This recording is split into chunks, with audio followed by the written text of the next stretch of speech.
Assalamualaikum warahmatullahi wabarakatuh. Alhamdulillahi rabbil alamin. Wabihi nasta'inu ala umurud dunya waddin. Wassalatu wassalamu ala ashrafil anbiya'i wal mursalin wa ala alihi wa sahbihi ajma'in. Rabbi shrah li sadri wa yassir li amri wahlul 'uqdatam min lisani yafqahu qawli, amma ba'du. Syukur alhamdulillah, sahabat YouTube Sejuk Sehat Channel yang dirahmati Allah, kita dapat jumpa kembali di channel kesayangan ini dalam keadaan sehat walafiat, tak kurang suatu apapun. Amin. Salawat serta salam tak lupa kita haturkan kepada junjungan kita Nabi Agung Muhammad Sallallahu Alaihi Wasallam yang telah membimbing kita dari jalan kegelapan menuju jalan yang terang benderang, serta yang selalu kita nantikan syafaatnya di yaumul akhir kelak. Amin ya rabbal alamin. Sahabat YouTube Sejuk Sehat Channel yang dirahmati Allah, harapan serta doa kami semoga sahabat YouTube Sejuk Sehat Channel semuanya yang menonton video ini selalu diberikan kesehatan, dilapangkan rezekinya, dipanjangkan umurnya, serta diampuni segala dosa-dosanya oleh Allah Subhanahu wa Ta'ala. Amin, amin ya rabbal alamin.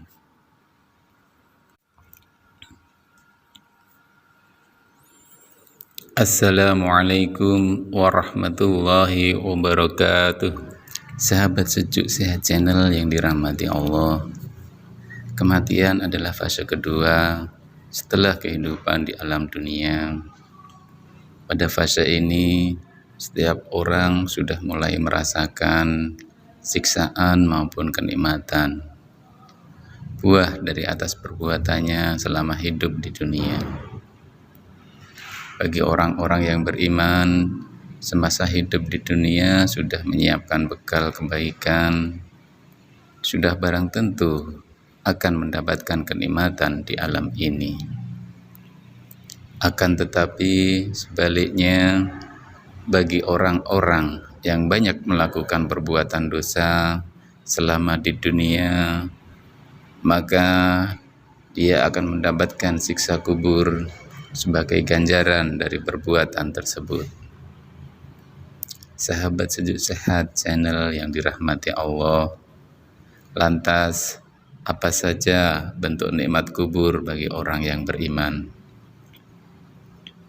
Yang pertama, bentuk nikmat kubur bagi orang yang beriman yaitu dibentangkan kasur surga, diberi pakaian dari surga, dibukakan pintu surga, dan diluaskan kuburnya. Sahabat Sejuk Sehat Channel yang dirahmati Allah, setelah seorang mayit mengalami ujian dengan menjawab pertanyaan dua malaikat di alam kubur, jika berhasil menjawabnya, ia akan mendapatkan kenikmatan di alam kubur. Dan jika tidak berhasil menjawabnya, ia akan mendapat siksa di alam kubur.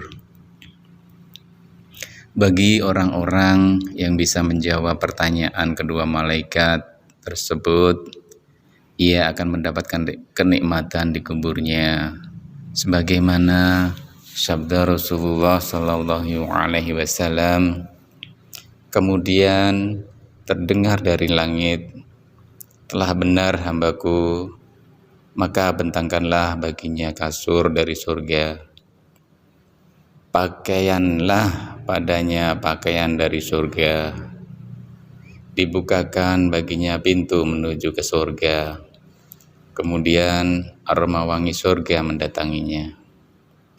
Diperluas kuburnya sampai sejauh mata memandang, dan seorang laki-laki yang bagus wajah dan bajunya serta wangi aroma tubuhnya, mendatanginya dan berkata, "Bergembiralah dengan apa yang menyenangkanmu.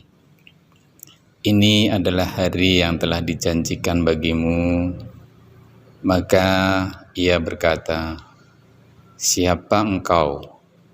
Wajahmu mendatangkan kebaikan. Laki-laki itu menjawab, "Saya adalah amal solehmu." Kemudian dibukakan pintu surga dan pintu neraka. Dan dikatakan, "Ini adalah tempatmu jika engkau bermaksiat kepada Allah."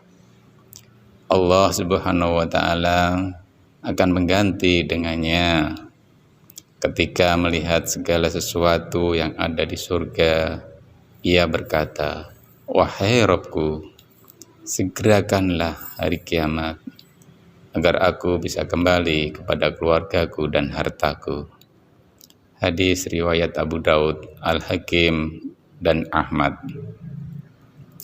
Dalam riwayat lain juga dijelaskan, maka ada suara yang menyeru dari langit, "Hambaku telah benar, maka bentangkanlah untuknya tempat tidur dari surga. Berilah dia pakaian dari surga dan bukakan pintu untuknya menuju surga, sehingga angin dan aroma wangi surga sampai kepadanya, dan kemudian dilapangkan kuburnya sejauh mata memandang." Hadis riwayat Ahmad dan Nasa'i.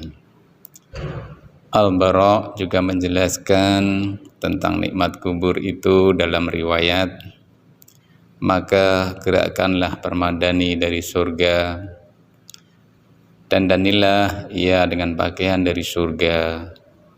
Bukakanlah baginya sebuah pintu ke surga, maka sampaikanlah padanya wangi dan keindahannya. Dilapangkan kuburnya sejauh mata memandang. Kemudian datang kepadanya seorang yang tampan wajahnya, bagus pakaiannya, dan wangi baunya." Hadis riwayat Ahmad dan Abu Daud. Bentuk nikmat kubur yang kedua yaitu dikumpulkan bersama arwah orang mukmin. Nikmat kubur selanjutnya yang akan diterima bagi ahli kubur yang soleh adalah arwahnya akan dikumpulkan bersama orang-orang mukmin. Hal ini sebagaimana disebutkan dalam sebuah hadis dari Hasan, ia berkata, Rasulullah Shallallahu Alaihi Wasallam bersabda, "Apabila seorang mukmin meninggal dunia, maka rohnya bertemu dengan roh-roh orang yang beriman." Hadis riwayat Hakim. Abdullah bin Ahmad berkata, "Bapakku pernah bertanya tentang arwah orang yang telah meninggal dunia. Apakah ia akan tetap dalam kuburnya atau berada di kerongkongan burung? Atau apakah ia juga mati sebelum ia bersatu dengan badan manusia?" Jawaban yang paling tepat untuk menjawab pertanyaan ini adalah sebuah riwayat dari Nabi Shallallahu Alaihi Wasallam. Jika seorang mukmin meninggal dunia, maka rohnya terbang, bergelantungan di pohon-pohon surga sampai ia kembali kepada jasadnya pada hari Allah membangkitkannya. Nikmat kubur yang ketiga bagi orang yang beriman yaitu diberi rezeki oleh Allah Subhanahu wa Ta'ala. Sahabat Sehat Channel yang dirahmati Allah, nikmat selanjutnya yang akan didapat oleh orang beriman dalam kuburnya adalah diberi rezeki oleh Allah. Al-Quran sendiri telah menyatakan bahwa orang yang mati syahid langsung mendapatkan nikmat kubur dan langsung lolos dari fitnah kubur. Allah Subhanahu wa Ta'ala berfirman dalam Al-Quran, "Janganlah kamu mengira bahwa orang-orang yang gugur di jalan Allah itu mati. Bahkan mereka itu hidup di sisi Tuhan mereka dengan mendapatkan rizki. Quran Surat Al-Imran ayat 169. Sahabat Sejuk Sehat Channel yang dirahmati Allah, demikian yang dapat kami sampaikan mengenai 3 bentuk nikmat kubur bagi orang yang beriman. Mudah-mudahan Allah Subhanahu wa Ta'ala selalu mengampuni dosa kita semua. Amin. Dan bila banyak salah dalam penyampaian, kami mohon maaf. Fastabiqul khairat. Assalamualaikum warahmatullahi wabarakatuh.